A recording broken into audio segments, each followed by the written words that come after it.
This Campbell story starts in the mid-1800s with my great-great-grandfather, who lived with his wife at Kilburnie in Scotland. His son John was born on January the 15th, 1845, and at the age of 28, John decided to emigrate to Australia. His fiancée, Elizabeth Bridges, would not wait to be called to join him, so they eloped together, boarding the ship the Great Queenslander for Australia, arriving on the 2nd of September 1873. John originally worked for Robert Bell at Dungree, then eventually selected his own land, and he called it Kilburnie after his birthplace in Scotland. John and Elizabeth had 8 children, among them twin sisters Ruby and Beryl, born in 1888. The Campbell twins were always close friends. Beryl studied to be a nurse at the Rockhampton Hospital, graduating in 1910. Meanwhile, the clouds of war were gathering. Parties and picnics were held to send off young men to war as soldiers and women as nurses. New friendships were made along the way. Gordon Campbell joined the 5th Light Horse and journeyed to Egypt, sending this postcard to family friends, the Palms family at Hainault. He also met up with his lifelong friend Fred Maury in Egypt. Meanwhile, back at the ranch, old John Campbell carried on maintaining the property. Peace came at last, and leisure activities like playing tennis were enjoyed once more. Help was gained to keep the place going, and many were employed on the property, breaking horses, eventually quietening them for work so that they could be used for mustering the cattle. They even killed their own beef,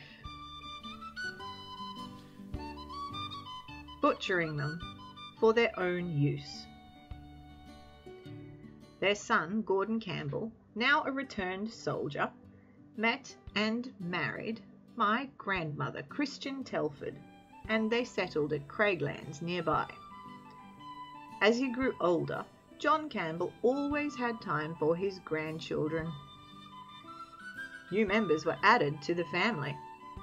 Here's baby Helen, my aunt, at Craiglands, and proudly held by John Campbell and by my grandfather, Gordon Campbell. Later, my mother, Heather, joined the Campbell family at Craiglands, seen here around 1947.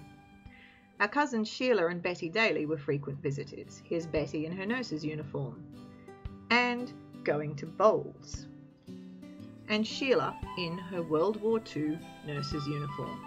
Sheila was one of the few lucky nurses to escape Singapore before it fell. Here is a toast to their fortunate escape.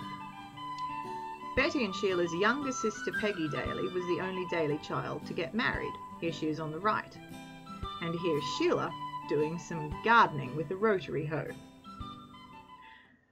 Ruby Campbell had always been intrigued by some paintings and sketches left behind by Walter Pasley, who had been her older sibling's tutor. He died in 1888, the year Ruby was born, and he was buried at Kilburnie Homestead. Ruby developed her own styles of painting and etching. She wrote to John Shirlow, the father of etching in Australia, and received guidance from him by correspondence. Portraiture and still life.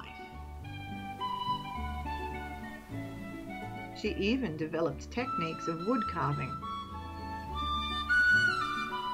and poker work or pyrography, making delicately detailed boxes and furniture. Ruby's grandnephew, Geoffrey Barden, was also a well-known artist, and he worked with Indigenous painters in the Western Desert of Australia, helping them to develop their art. Ruby stayed on at Kilburnie, but always kept up with her family, here she is at Craiglands, and kept active with her beloved twin sister Beryl.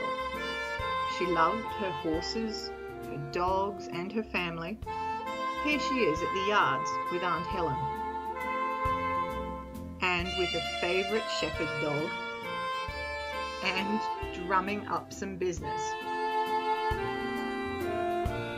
and enjoying time with Beryl in their later years. She remained active on the property and looked after her favourite poddy calves and cattle dog, with frequent visits to stay with family and friends. Here she is having smoko at Cronulla Beach in the 1960s with friend Wynne, and sharing some laughs with her brother William Campbell and with Sheila Daly, and flying out with niece Heather to visit the Fork Lagoon family. Ruby remained active to the last. She was the sole inhabitant of Kilburnie after her father, John Campbell, passed away. Eventually she went into care, passing away on the 5th of November 1977. Her ashes are kept with the other Kilburnie graves and those of her niece Betty Daly and John and Elizabeth Campbell. Meanwhile, the homestead lives on with its various stages of preservation here in the 1950s and with its productive garden in the 1930s. Its harness sheds and workshop and blacksmith shop are still standing, housing the old wagon and the forge, with a detached kitchen made from local timber slabs and painted in various period colours over the years. The main building, while unoccupied, became overgrown. Then, in 1988, my mother, Heather, masterminded a Campbell family reunion that began Kilburnie Homestead's resurgence. Although the Boundary Hill mine was established on the property in the 1980s, with my marriage to Alan Hayward, Kilburnie still seemed like a good place to live, to raise our own family as descendants of John Campbell. Our wedding ceremony was held at Kilburnie Homestead, breathing new life into the old buildings. Ruby listed Kilburnie with the National Trust, and in 1992 it was heritage listed, and there has been a gradual program of restoration of the buildings and of the property assets. We now want to share the Kilburnie experience, whether it be a look around at the heirlooms in the museum, or perhaps a concert under the old mango tree planted by Elizabeth Campbell, or just admiring the beauty of the native flowers in the garden. Kilburnie is now attaining new heights and, along with Craiglands, is bringing the Campbell families into the 21st century.